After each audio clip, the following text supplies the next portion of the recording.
Hi guys, welcome back to Otter PR's channel. Today I'm here with Tiffany, our HR director, and we are doing a new segment today called Tea Time with Tiff. So welcome, Tiffany. I'm going to have you introduce yourself and give a little bit of background. Okay, my name is Tiffani Martinez. I'm the HR director here for Otter PR.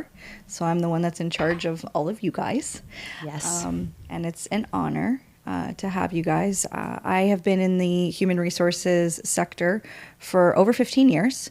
I've done insurance, and my most recent, before Otter, experience was in the nonprofit sector. That's awesome. Thank you very much for being here with us today. We've had Tiffany film educational videos for us in the past, and they always perform so well. Tiffany is very knowledgeable. She provides a lot of career advice and professional development advice here at Otter every day.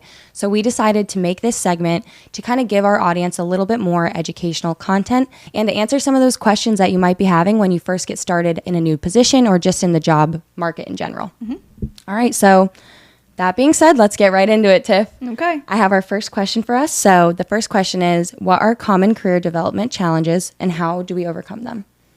So I think one of the things that people get held up on is they think that they have to get stuck on something specific. In terms of career? Yeah, I have to be a marketing specialist in social media. I have to be a human resource specialist in recruiting. You got to take a step back and go, maybe I should just dip my toe in the water. Maybe I should just try to get into a marketing department. Maybe I should get into human resources, but maybe I'm just a generalist and I'm doing paperwork in the beginning.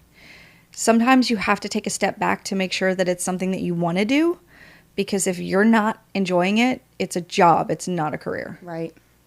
So say someone finds themselves in an entry-level position, or a generalist position, and they want to be eventually more specialized, but this is where they're at now.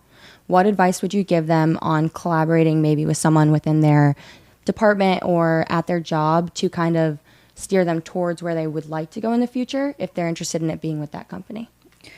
I always tell everybody that if you don't ask, the answer is always no. Yeah, I love that. So if you really think, hey, I would really like to be in on the interview process. I really want to get on the recruiting side. Find out, it's a lot easier here. We're a smaller company. We're a little bit more intimate in the sense of you know exactly who's doing what within the company. But that you don't necessarily get that if you're in a larger company. You could have a lot of larger businesses with multiple buildings. So reach out. Go to your manager first, out of respect. Always go to your manager first and say, hey, I think I really have this calling that I want to get in recruiting. Who do we have that does the recruiting here? I just want to shadow. Not saying I want to leave. I'm not saying that I want to go anywhere else. Right. But I want to grow with the company, and I want to see where we have that growth potential. Just by showing that initiative, you get in the mind of HR that if they have a department opening up, if they have a restructuring, especially with bigger companies, they go through restructurings a lot. If that's happening and you have someone that literally asks saying, hey, I'm willing to make a lateral change. I'm willing to, take on a little bit of responsibility just because I want to learn. Yeah. We're going to be more prone to reach out to you to give you that opportunity before reaching out for an external hire. It is so much more cost effective to offer something to someone who's already knowledgeable and understands the company. That's great advice. I really like that. Why is continuous learning, which I feel like this really does relate back to kind of what you're just saying. So why is continuous learning so important in today's job market? So I can use myself as an example. Awesome. 12 years with one company, nonprofit, a church. I was doing everything there. I mean, the main bosses were like, Tiffany runs this place. Yeah. And I was doing the job and I was doing it well and I was enjoying the job. But I felt like I had hit that glass ceiling. Yeah. And I felt like I got to a point where I was like, I can't do more. I've done everything I can. I've set them up for success. I want to take the next step. I didn't have the degree in human resources. I had a criminology background originally because that's what I wanted to do. Fresh out of high school into college, I was going to be a U.S. Marshal. Yeah. That didn't pan out. So that degree doesn't really help in that instance. So I went back to school and I started again and got a business degree, but made sure I got the focus, took an extra 6 months and got that focus in human resource management.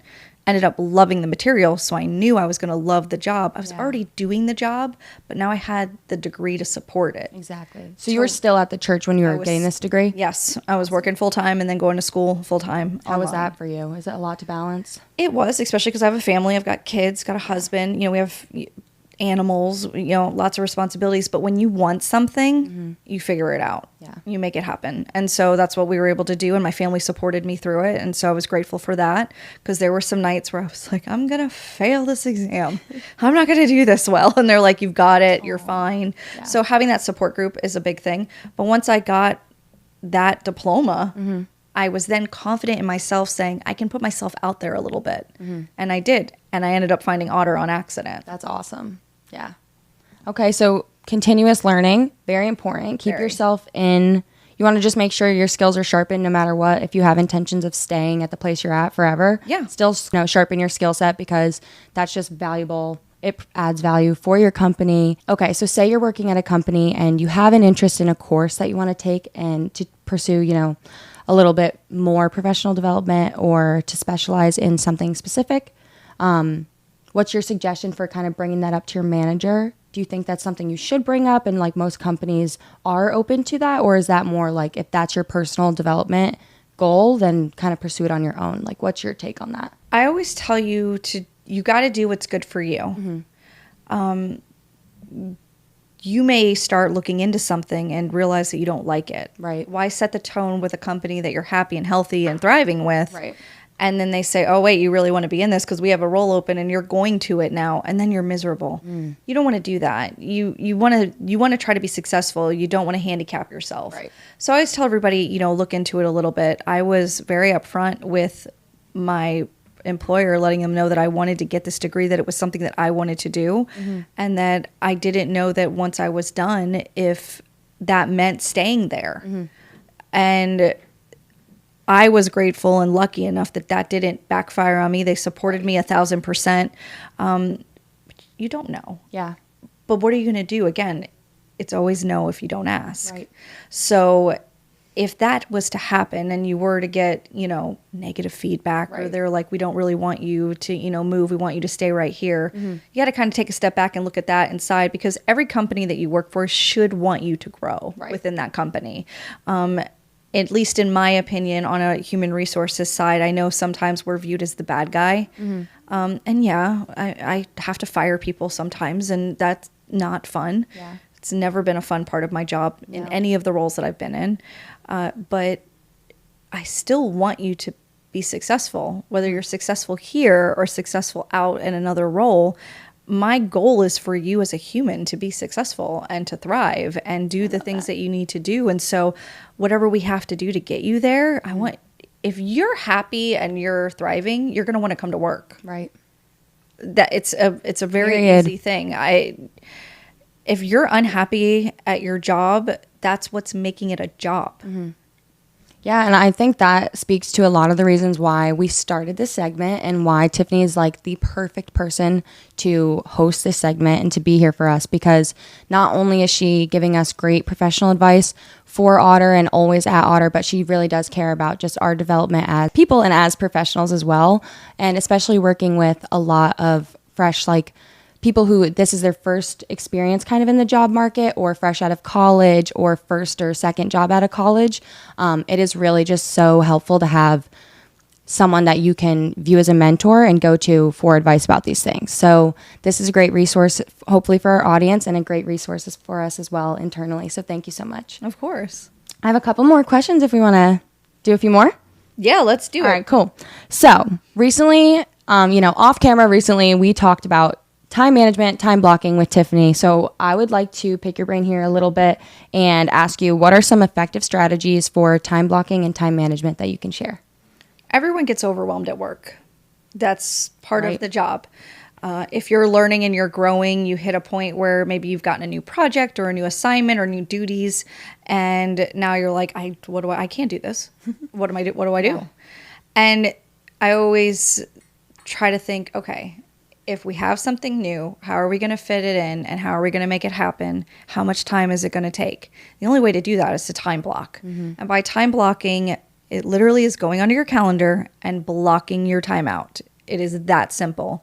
You do not have to be specific. And that's where we get held up. You don't have to put on there, I'm taking an hour to put up YouTube videos for the company.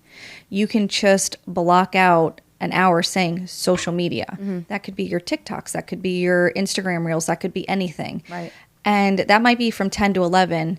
You may be having a meeting with like Jay or Scott. It runs over and they just gave you something that they need you to do first. The Instagram reels, those aren't something that are time sensitive as long as they get done in that day. So now that meeting gets bumped back.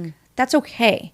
You're not set to it, but it's a reminder. Right. So that meeting ran over. You went to lunch. You're back at it now. You can breathe for a second. You look back at your calendar and you go, oh, we didn't get to the social media part. Right. I know I have to get that Instagram reel up. I'm going to go ahead and do that now because I don't have anything that's conflicting. Right. It's not about just making yourself look busy. That's not the point. No. This is for you. That's not for what everybody else sees. It's for you. And I probably go in and I audit my calendar weekly. And I will move time blockings around. Sometimes we have a need for new hires, so I need to free up more space to allow interviews to come in. So I'll take things off or I'll move them to the end of the week. Right. I'm very respectful of my time, that I make sure I give myself time every day at the end of the day to recap, block an hour. So you can say, okay, I absolutely did not get to this and it has to be done today. Now you have that hour to get it done. And you know you have that hour at the end of the day that if something did fall through the cracks, you can catch up. You want to end your day and start your day leaving work at work. So leave some time in the beginning, leave some time at the end, block it out and say, okay, I'm confident now that the world will not set on fire until tomorrow morning and I can walk away from it. Things happen. Right. I mean, when you're at a director or executive level, you know, I'll get a call 7 o'clock at night. Hey, I've got a concern, you know, from someone else. And we handle that. That's different.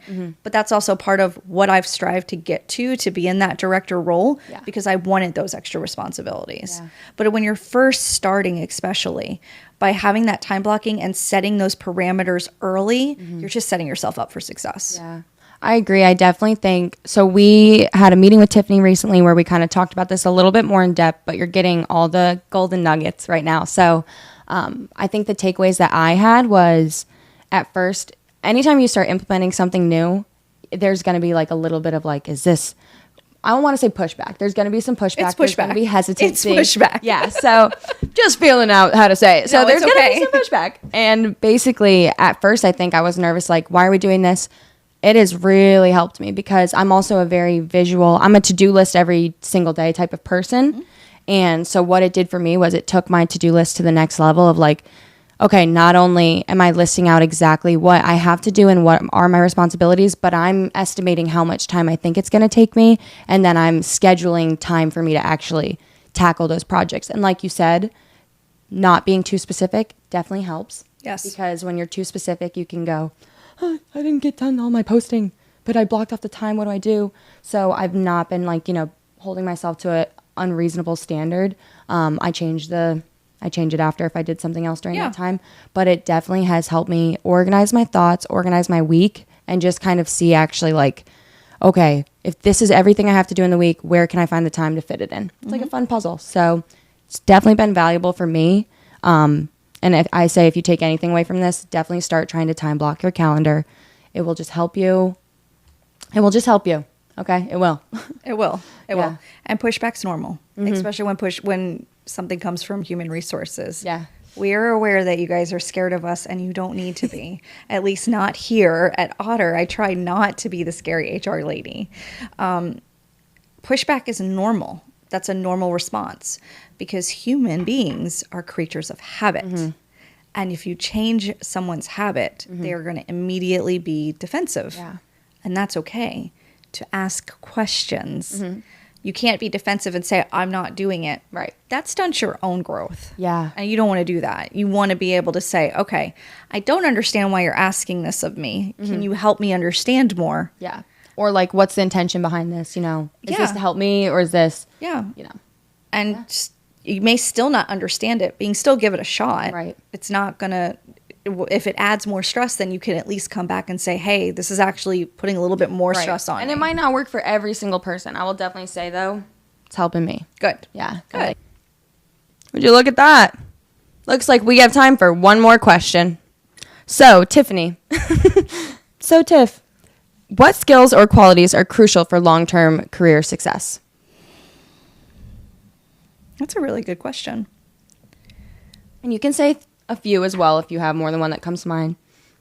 I'm trying to actually think back to myself, because there was a lot of growth on my own when I first was transitioning, thinking about going from a U.S. Marshal's kind of a huge thing. Yeah. And then I ended up meeting my husband and falling in love and wanting to have babies. And that changes the whole perspective, right? So you have to kind of rethink your entire lifespan of what you were going to do.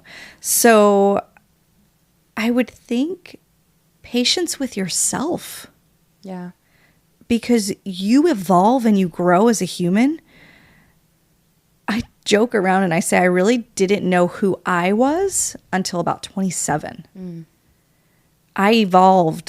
The Tiffani that I was at 24 was not the Tiffani that I was at 27 or 37 or now. Yeah. I've definitely changed. And when you change, some things that may change are what you want to do to make a living. Right. And I do think that that was one thing that did evolve and change, going from an aspect of wanting to do something in a law enforcement aspect to now just working with people on the human resources side. You would think that that was totally separate. It's still very similar in the sense of you have to deal with people. It's just in a different aspect. I think the HR side's a lot safer. Definitely. But just working and being able to know that I was patient with myself. I didn't force myself into roles. I kind of trusted in myself and in my path and listened and tried to really work forward and evolve. So I would definitely say having patience. Yeah, I like that. I think patience with yourself and patience just in general is key, because it's not going to be picture perfect, or you might think you have a plan and it can always change. Are there any other qualities? Obviously, you see like all new hires come through you pretty much. So when you have a new hire, are there any qualities that really stick out with these people in the first couple weeks where you can go, I know that person's going to be successful at this company? The ones that ask questions. The ones that are like, hey, I don't actually understand this. Yeah. Not because, okay, you're being proactive and you're asking questions. I mean, that's good. But there is a natural want to learn. Yeah. And want to learn the right way. You may know how to do something, but it may not be the way that particular company wants to do it. I mean, Otter is a perfect example of how we do things differently, and that's why it's been so successful. If you were to have someone that came from a more traditional public relation route and came in and said, well, that's not how I've done it, and that's not how I want to do it, you're not going to be successful. So you have to make sure that you are wanting to grow and wanting to evolve. Yeah, I really like that. Great answers. All right, guys. So we are officially wrapping up our first tea time with Tiffani. Thank you so much for being here. Thank you for watching. Leave a comment asking any questions you want, any questions you have for Tiffani that you'd like her to answer on our next segment of Tea Time with Tiffani. And yeah, anything else? Any last words? No, that's it. Just, it's a safe place. So if you have an HR question that you have not wanted to ask your own HR department, this is the place to do it. Yep. Drop it down. Now's the time. Thank you guys so much. Make sure to like and subscribe for more, and we'll see you on the next segment of Tea Time with Tiff.